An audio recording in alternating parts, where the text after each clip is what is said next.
Hello, everybody, and welcome to episode number 66 of the Steel City Insider podcast. And as you can see, if you are watching the podcast today, we have two very special guests with us. And yeah, Jim's here as well, too. But we want to welcome Alan Faneca, Hall of Famer, Super Bowl winning Pittsburgh Steeler is with us. Alan actually had an opportunity to introduce the second round pick of the Steelers this draft. He's going to talk about that here in a little bit. And we also have Craig Wolfley, former Steelers offensive lineman, current color analyst for the Steelers broadcast. And Craig, well, kind of starting with you, very exciting that I'm reading your nephew has been invited to rookie minicamp. Yes, That indeed. kicks off this weekend. Talk to us about that. That's got to be exciting. Well, it is exciting. The young man is Maverick Ranger Wolfley. Now, tell me that's not $1 million name. I mean, Maverick. You know, then Ranger. His grandfather was Ray Mansfield, the old Ranger for the Steelers. So you talk about bloodlines. You know, his dad played at WVU. His other uncle Ron played 10 years in the NFL. You know, and is a current analyst for the Cardinals. So I mean, there's just a lot of bloodlines going on there. He's a long snapper, and we're all excited for him. Just the opportunity to be able to go in and compete. That's all you want to get as a ball player, and he's got that opportunity now. Wow. Have you seen him play, Wolf? Yes, I've seen him play before. Again, long snapper, kind of like a Connor Hayward type of guy. He was an H-back, fullback when he played at Akron in West Florida. He's got that he's got the Wolfley 5-head instead of 4-head. So, you know, he's built for contact. So I look forward to seeing what this young man does when he has that opportunity to hit the get-go button there. Wow. The name Maverick. I mean, that's the Tom Cruise character, right? Absolutely. You know, you have to understand Maverick's father. Well, he was a professional bodyguard after he completed his football years, right? He was on the road with Prince, with Michael Bolton, with the Backstreet Boys, with LFO. So he named his kids Maverick Ranger Wolfley, Stone Vaughn Wolfley, Jaden Oz Wolfley, and Tally Rain Wolfley. So tell me that's not a rock and roller from the get-go, Jim. Wow. Well, his godfather, you said godfather, not grandfather, right, Wolf? No, it's Ray Mansfield, his grandfather. Grandfather, okay. Yes, he's married to Kathy Mansfield, who was the Rangers' daughter. You know, about a month ago, I read Andy Russell's first two books. They were great.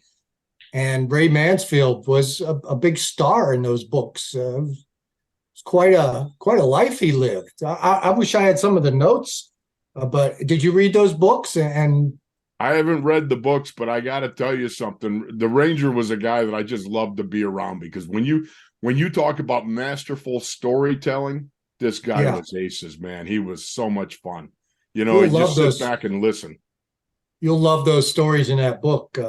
And if I might as well mention it too, that I read Tunch's book too. I thought it was fantastic, really well done. And you played a big part in that. You're like Ray Mansfield to Russell. You were the Ranger to Tunch. Well, you know what? Tunch and I, our lives were so intertwined, our careers. It was just rather humorous, because as he wrote, you know, we were writing, and then sometimes it was like, that wasn't you, that was me. No, that wasn't me, that was you. You know what I mean? It was just kind of that crazy, but regardless, it's always so much fun. I can visualize that argument, Wolf. Yeah, that you would know. You would know that, because you know what Tunch was like, Alan. And by the way, I don't know if I've officially been able to say congratulations on your Hall of Fame career and how wonderful it was. We all celebrated in Steelerland when you got that knock on the door, which, by the way, was way over. I mean, it should have been done so much more and so much earlier. So, man, I appreciate that, Wolf. I appreciate it a bunch, man. Just amazing, you know, to kind of put the button at the end of a career like that, and to go out in style right there, right down the road from Pittsburgh with Steeler Nation there, and just being able to enjoy it and just really soak it in, man. You know, you don't always get the opportunity to, or think about the opportunity to actually, you know, pull someone aside and say thank you and I appreciate you. You know, oftentimes in life, a lot of times we do that too late or we miss the opportunity. Mm. And I definitely took that opportunity to hug a teammate and tell them what they meant to me and family is like, and everybody that helped me on my mission to get up there on that stage. Well, trust me, every fat guy that played offensive line for the Steelers was celebrating with you, brother. Wow. Appreciate it. Wow. You know what? You know what's cool is both of these guys were left guards, and not only was Alan number 66 in honor of this episode. I think that's the reason we went out and got him originally. But the Joey Porter introduction was fantastic. But Wolf was the 75-year member of the left guard, the all-time Steeler at left guard. I think they voted that, man, it had to be the year before Alan was drafted or something. Trust me, I can only say this. Both of us played left guard. One decidedly did it better than the other. And I don't think there's any question who that one was. Wow. What year was that you were voted the all-time Steelers left guard? I'm not even sure. I think that was around the turn of the millennia. I think it had to do with it was a computer thing and it was a Y2K malfunction. Wow. Oh, man. Great stuff. So from one amazing experience with Maverick, getting an opportunity at minicamp this weekend, definitely a name we want to keep an eye on. And yes, it is episode 66. And Alan, you had an opportunity to do something really unique, announcing the Steelers second round draft pick. Can you talk about that experience and how that all went down? Oh man, what an experience! I almost wasn't able to squeeze it in, and I canceled a few things and made it happen.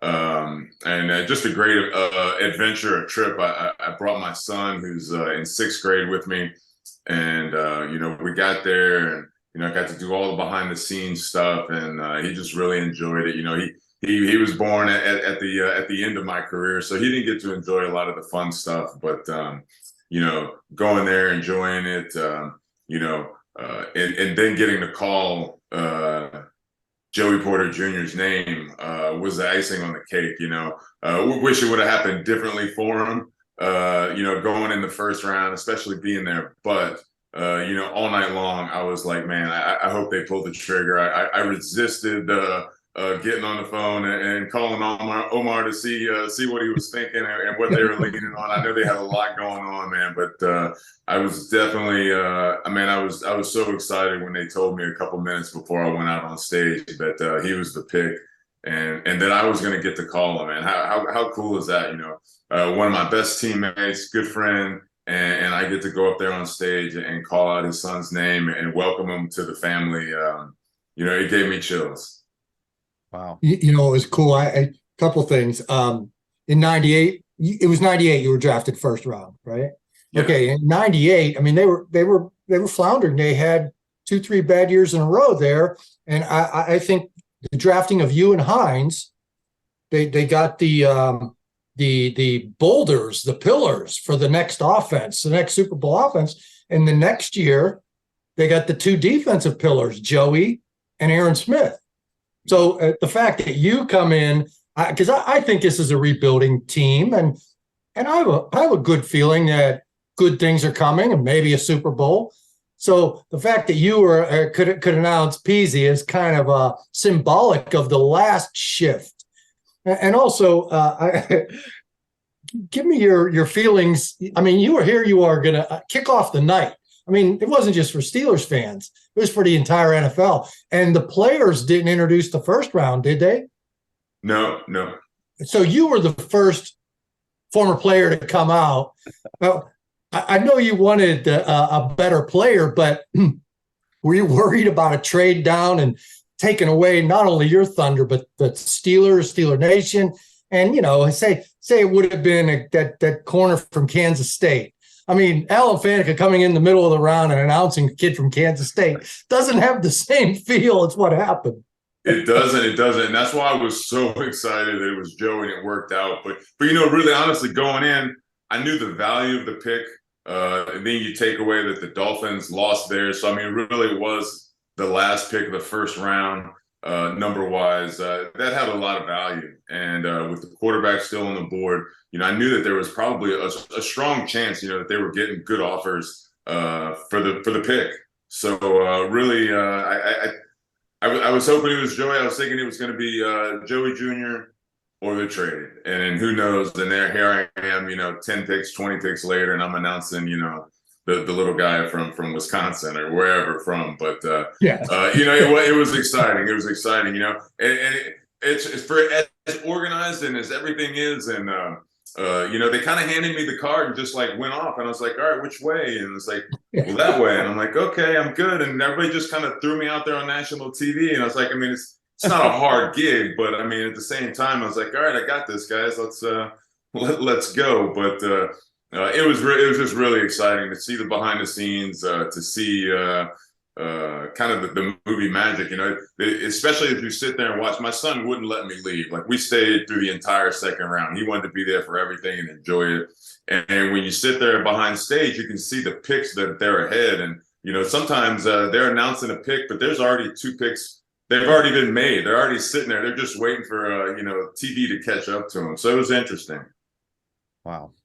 That's really cool.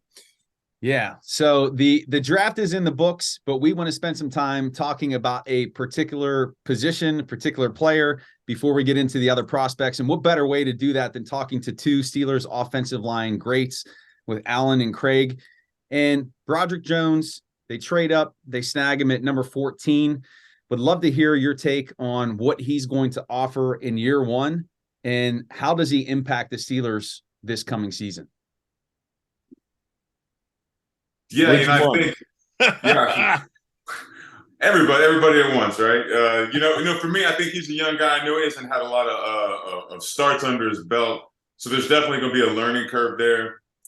You hope a guy like that gets a lot of those out in mini camps and in training camp. But I think the sky's the limit for this kid. When you watch some of the tape and what he's put out there, you see why they went and got him. There's a lot of raw material, just as you're saying, Alan. I mean, you look at this young man. I mean, the fact is he actually pass protects like a guard. He really does. I mean, he's capable, I think, of playing any of the positions or competing for any of them. But obviously, you bring him in, he hasn't got an awful lot of starts, as you said. But his upward potential, I mean, wow. You look at it and his ability to block in space, to get to the second level, to take guys. He's a people mover. He moves people off the line of scrimmage. There's just a lot of good stuff there. And certainly it's going to be a challenge, throwing his hat into the ring and competing, just like when you first came in and you just got going right away. Yeah, completely. I think it's going to be interesting to see how it works out. I think it's going to be the dynamic changes a little bit right there with, the 5 guys up front, and to see how that all plays out and works out, man. It's the kind of magical mystery of the offensive line, right, Wolf? Like, just the plugging people in, and then all of a sudden you hit this magic. People might not be in the right spot or where you think they are today. They'll be in a different spot, but that gives you the best unit, and you just run with it. And think about it. They bring in a couple of big beef eaters like Herbig and Sulamalu, and you've got already those 5 guys that came out of the bye week last week and completely turned around the offensive line play, got the run game going, did everything they needed to do to keep Kenny Pickett on his feet.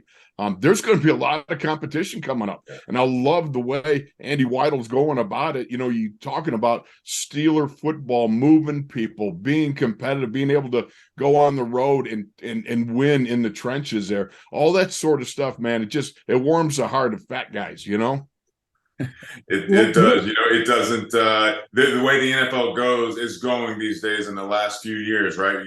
People don't think it's as important or as necessary, right, to mano-a-mano, move a man against his will. But I think you see when it comes down to cutting time, especially end of the year, playoff time, you still have to be able to do it. You still have to be able to move that man and get that yard and get the tough yards. I do, Wolf, when you said he blocks like a guard, he moves like a guard too. He gets out in front of space, and I don't know how much you need your left tackle doing all of that. I know, Alan, you would think this guy's going to be stealing money out there at left tackle. Always. They're always stealing out there, man. They're always stealing. He wants to be labeled a left tackle. They Oh, get paid more. wait. Now, I had the unfortunate experience to have to get bumped out to tackle when all the left tackles got hurt, right? So I go out there, and I'm out there because I'm the tallest of the guards, like by a half inch. Like, that's really a good thing to have, right?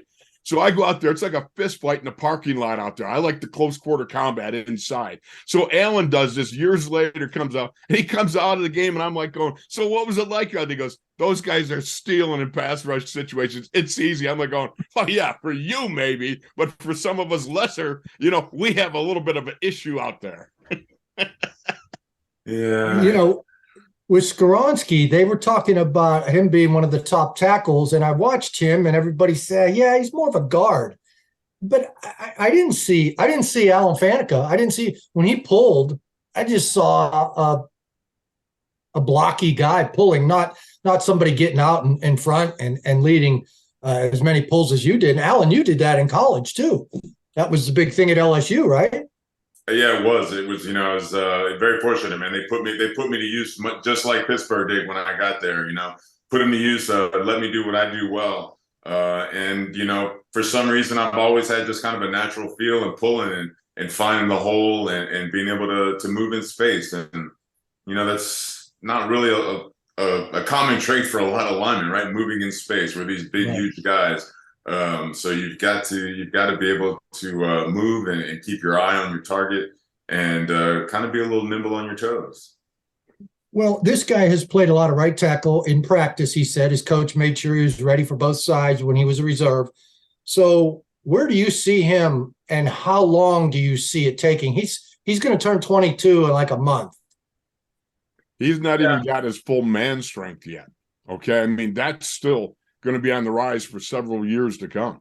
So what this young man is able to do, whether it's left tackle, right tackle, or if they even play guard tackle, I look at him and he still has great length and ability that if he could snap the ball, that he's certainly got the athleticism to be able to do things like that.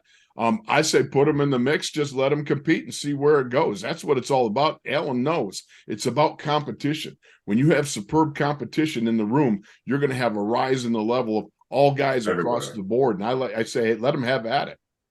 Yeah, I'm right there with Wolf. That competition in the room, it's going to breed greatness. You're going to push each other. Everybody in the offensive line room, we're a brotherhood anyway. So it's not like you're going to hurt anybody's feelings or anything like that. You're just going to push your brother further, and he's going to drag you along and pull you with him. It's going to make the whole room better. And the way I look at it, the better the offensive line is, the better the defensive line is, the secondary, everybody. We do our job. Everybody else can do their job much more efficiently and easily. And, I think those guys are going to get after it. I think they're going to create that competition because it's all there. Like Wolf said, they've got the group coming back from last year, the couple of people added this year through free agency and the draft. And, there's a lot of guys in there, and they're going to push each other and get better. You're going to see a much better unit out there this year. So the Steelers definitely have prioritized bolstering that offensive line through free agency, the interior positions, then adding a tackle here in the draft. But let's talk about the rest of this draft class. Obviously, we hit a little bit on Porter Jr., but Alan, Craig, talk to us about the rest of the Steelers draft, the players that were selected, and how you see them contributing in year one. Well, I just looking at PZ Jr., watching this young man. I just met him at Mel Blunt's roast the other night.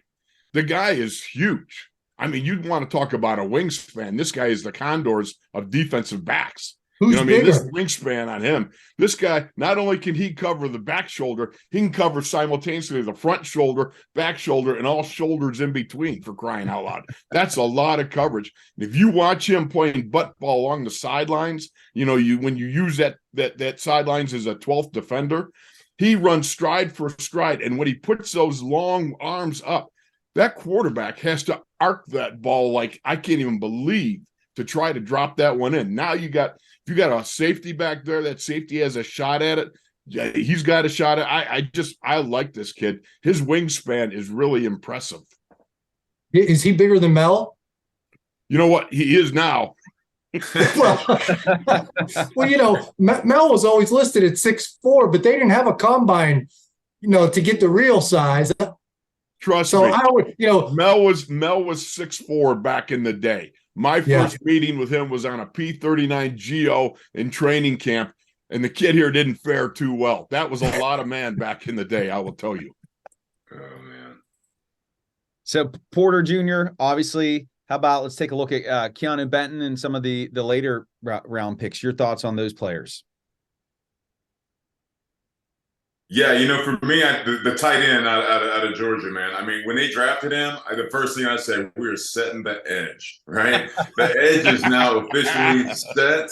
It'd be interesting to see how they work him into packages, how they make that. I mean, he's literally an extra lineman out there, and it's going to cause people trouble because they're going to honor him, but they're still going to have to put some beef in front of him. So it'd be really interesting. It's going to cause a lot of trouble for defenses, I think. Well, I'll say one thing. The Steelers basketball team is going to do great. You got the 6'7" Mount Washington, as Byron would have called him. And then you got 6'8" Zach Gentry. I mean, there's a lot of beef up front there. But just like you said, get the edge, capture the edge, do those things that you need to do. When I first flipped on the film and watched him catch a ball and leap over a safety coming up trying to throttle him, I mean, the first thing I said was, you got to be kidding me. Nobody that big should be able to move that well. You're right, Alan. You're right on. That kid is impressive in every way. Either of you guys, Alan or Wolf, are we too excited for football, an era that's long gone, and it really isn't going to be as effective as we're excited about setting the edge and all that? Is that going to beat Mahomes and those guys? You're not going to see it like we used to do it in my day. In the early 2000s, you're not going to see it as often, but you're going to see it, and it's about when they're able to do it, and it's about putting a few points on the board and really being able to wear a team down and doing it and forcing their hand on it, and kind of putting your will on those. And I think that's kind of what Coach Tomlin wants to get to, right? He wants to impose his will. He always talks about that, right? So now you got some beef up front. Let's put some points on the board and let's impose our will and see how a team reacts. Alan's exactly right. It's not going to be the same. I mean, there was more of a bloodletting, a blood sport sort of aspect to it back in the days before the new millennia, back in Alan's time. And it's moved on now, and it's really become an outdoor version of the indoor stadium game, with, running the points up and everything. Because you got some terrific performers at quarterback. You have a faster-paced offense. You have more of an emphasis on, multiple positions, almost position-less football that's becoming highly specialized, is the way Mike Tomlin kind of refers to it is. So there's a lot of different things happening. But in the second half, you see the emphasis coming when you get a lead. There seems to be more of an emphasis on the physicality of football again. And I hope so, because we both love that. That's a huge aspect of the game. I'd hate to see that go away. I'd rather it be something that was more of a fistful of, grab grass and move a guy and get after a type of thing than all the, running the points up the way, like a ping pong machine or something. Pinball. I had it. I just had to pull it out. Pick a sport. Yeah, there you go. So we've got the draft classes intact. We have undrafted rookie free agents coming into camp. Some invitations to minicamp that's happening this weekend. And as former players, what is the importance of the rookie minicamp, and what is important for these players to establish? And the other side of that is, what are the coaches looking for? I know it's football and shorts, so there's not too much to be gleaned from it. But what can the coaching staff pull from this event? Alan, you better go with that one, because we didn't have a rookie mini camp back in my day. And after a while, I was always trying to get out of it. So, but for me, I think as a coaching staff, I think you're looking for guys because they're going to be throwing a ton of information at them. They want to see how they adapt, how they learn, how they move, how they take information in a meeting and then go do it out on the field. That's what they're going to be looking for, especially for the undrafted guys. They're going to try and find out, is this guy somebody that may potentially, with a couple weeks of training camp, be somebody that we can evaluate into maybe possibly making the final roster. So it's really important for those guys. I think, as a player coming into it, I think it's a really valuable lesson of welcome to the NFL. All right, this is the business. And I know college football has gotten a lot more business-like. But this is the first time where you're going to really be in a true setting of learning, expectations. You're not the big dog anymore for most guys, and you got to go out there and you got to perform.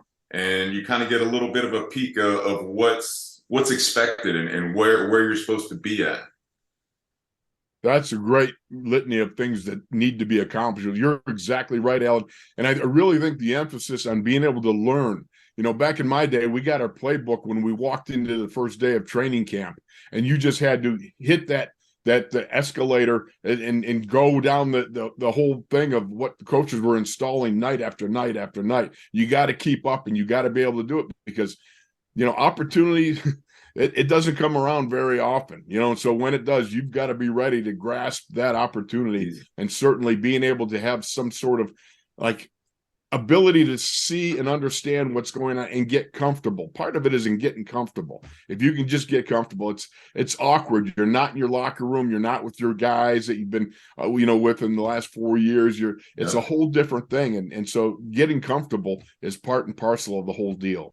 I say that all the time because I think, if you're lucky enough, most kids go through their college career with the same head coach and the same coordinators and the same offense and defense minus a couple tweaks here or there. So you're in that comfort zone. Now you're out of it, right? Now here's a new playbook, exactly, a new team, and go perform at the same level or higher. And you've got to adjust and fly and on the fly, and you got to figure it out. Like between the end of the meeting room, going downstairs, putting on your cleats and walking out on the field, you got to figure out how to get it done. Whether it's by yourself or grabbing a vet or talking it out with a buddy, you got to figure it all out and get it done. And it's just a different process than all these kids have done for the last 2, 3, 4 years. Yeah. So kind of bringing this thing full circle here with the rookie class, if there is one draft selection from the Steelers draft this year that maybe hasn't been getting a lot of attention, but he's under the radar, but could make a surprise, do each of you have a player in mind that you can maybe speak to from that's going to surprise some people this camp and this preseason? Yeah, I got to go with my nephew, Maverick Ranger Wolfley.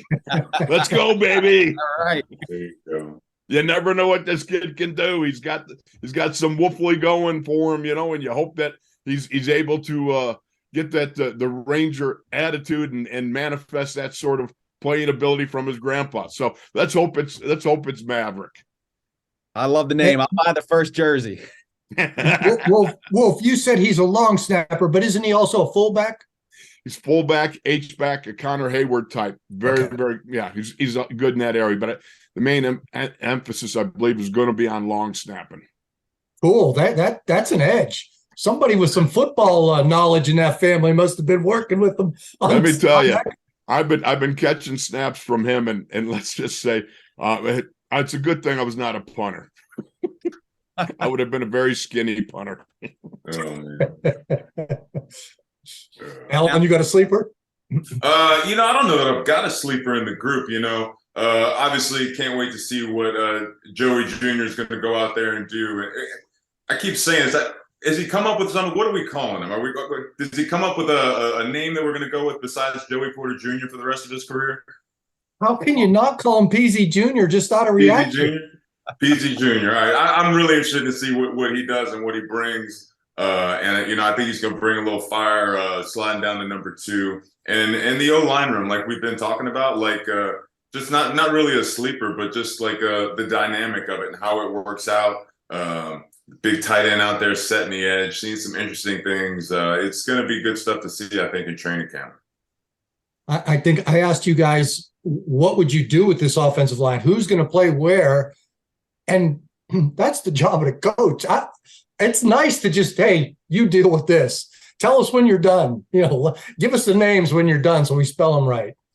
But my sleeper, Jeremy, is the guy who's bigger than Joey Porter, Corey Trice, the 7th-round cornerback out of Purdue. He's taller than Joey Porter. I don't know if he has a longer wingspan, but he has long arms, and he has same 40 time and great agility time. So he could be a real sleeper. They could have a couple of condors out there. Wolf, I looked it up. The plural of condors is condo. It's a condo of condors. Oh my goodness! In in case you need that up in the booth.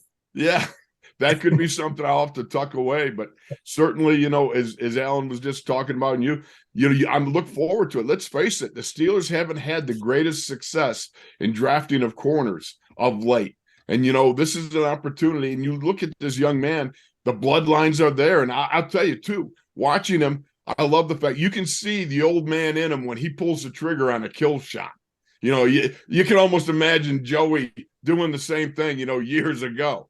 And so it's going to be very interesting to see how that sort of physicality manifests itself in his son, because his son he's got all the physical characteristics to really do some damage back there. What's funny is at the combine we saw him, and we didn't know what to expect. We remember him from minicamp covering AB and all that stuff, but he was such a pleasant young man at the combine. And I said, anybody call you Peasy Jr.? He goes, no. I said, well, it's probably going to happen. He goes, I know. And he smiled again. I said, man, you smile a lot more than your dad ever did. And he said, I'm a lot more like my mom. Okay, well, that's cool. He shows up downtown. He drove in instead of calling on a conference call after the pick. And he was the 32nd pick. And you couldn't tell him that 32 people normally in the first round. You're a first rounder, kid. Yeah, he was a second rounder, and he was not happy.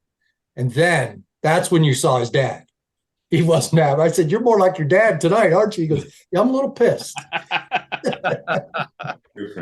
Definitely some fuel and motivation for him as he begins his career as a Pittsburgh Steeler. To close up, I know I nerd out on this, and Jim's probably going to say after, why did you bring up the schedule release? But the Steelers schedule gets released this Thursday. I know I'll be sitting there with my pen and pencil, my calendar, writing in the dates. Is there anything that you guys look forward to as former players when the schedule would come out? Did that have any impact on you when you were playing the games, whether it was prime time or a Sunday night, 1 o'clock game? What did the schedule release mean to you as players? Go ahead, Alan. Yeah, I think you look for the bye first, right? When's the bye? Is it in the first 8 games or something? Because that sucks if it does. And after that, you're looking at holidays and primetime games. How many games? When are we playing the Ravens? How many times is it Monday night or Sunday night? Which one? You're looking for all the fun games, all the big lineups, national TVs and stuff. It is fun to kind of visualize it, right? We're always talking about next year, next season, preparing ourselves, and schedule comes out, and there it is. It's right in front of you. There's no more guessing. Kind of speeds the clock up just a little bit as a player. I agree with you, Alan. And another thing I always looked forward to make sure there was no smoking hot cramp waiting to happen type games. Miami in the afternoon, Tampa Bay, Yeah, Tampa on week 2. Yeah, those you're like, oh, please, And then, of course, I look at this year's schedule and you look at the frequent flyer miles you could rack up here. I mean, we're going to Seattle, going to LA, going to Vegas, going to Houston. There's going to be a lot for the guys. I mean, that's a long lot of flying miles there. Yeah. Well, the draft, minicamp, the schedule release, it all means one thing, and that's that we are one step closer to football, to training camp, and Steelers football is definitely going to be a lot of fun in 2023. Craig, Alan, we want to thank you so much for coming on the show. Real fast before we close out, you guys want to plug any current projects or things that you're working on? I'm not plugging anything today. I'm here for you guys. All right, I'll plug something. I just dropped another audio book or a chapter on Wolfcast on Steelers.com and on CraigWolfley.com. Got some new stuff. But anyhow, thanks for having me. Awesome. Jim, anything you want to say to wrap up here? Well, just to thank these guys. They were awesome. It was nice listening for a change. And it was, having these experts on the offensive line, because that's kind of like the era we're entering, this offensive line and this offense with Najee Harris and Kenny Pickett's an accurate quarterback. I'm excited. I really think this is the start of a new era. And just like when Alan Faneca was drafted in 98 and then Porter in 99, I think Alan announcing the pick of Porter was symbolic of that same kind of thing happening. I really feel excited about this. As far as selling stuff, Greater Pittsburgh Festival of Books this weekend. I'll be down there signing. I wish I could tell you the address. It's at a temple with a marketplace. I hope I don't. I hope it doesn't get biblical on me. But I will be a vendor in the temple marketplace selling my book and signing. So come on down. And that book is linked in the show notes. If you want to buy it online, just click the link. Jim will personalize it for you. On the clock. Pittsburgh Steelers at the draft. So make sure you check that out. So it's going to be the return of bully ball in 2023. We're about to get physical. Very exciting. Craig, Alan, thank you so much for joining us. Where else are you going to find a Steelers podcast with these two greats? Only here on the Steel City Insider. Be sure to check us out next week for episode 67. And gentlemen, great talking Steelers football with you today. Good talking, guys. Good talking. Thanks, guys. Good to see you, Alan. Good to see you guys. Thanks for having me.